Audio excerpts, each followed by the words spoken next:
kelyapti. Shu mahallada tushunmadim. Soat kechasi 3:30 nima xolos-a? Bilmadim. Uydagi narsalardan yesang bu. Yo'q, kechsa yeyman. Voy onasini ham sen endi kechasi bilan lapatni ko'tarib yuraman Yo'q, deyman. anu yesa bo'ladigani bor-ku. Topamiz bu. Yegim kelmay qoldi. Lapatka deganingizga ishtaham yo'qoldi. Xo'p, nima yemoqchisan? Bilmadim, qayoqqadir boraylik. Ko'chada yurib, aylanib, u bu narsa olaylik. Esing joyidami? Kechasi qayerda aylanmoqchisan? Nimaligini bilmay turib, qanaqa qilib nimadir yemoqchisan? Ha, tuya qushi tuxumidan omlet yegim kelyapti. Krokodil go'shtidan shashli yegim kelyapti. Balki akula go'shtidan sushi yeging kelayotgandir. Yo ajdarho go'shtidan burger yeyman deging kelayotgandir. Ha, burger yeyman. Voy, yeb qo'ydimmi deyman.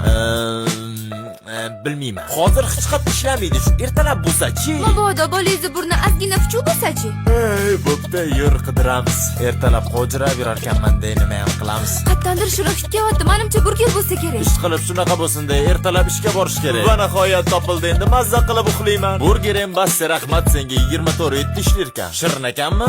Rahmat sizga, siz qahramonsiz. Aytdim-ku, senga topib beraman deb. Yomonsiz. Voy, farzandimiz yana nimalardir xohlayapti. Yana nima?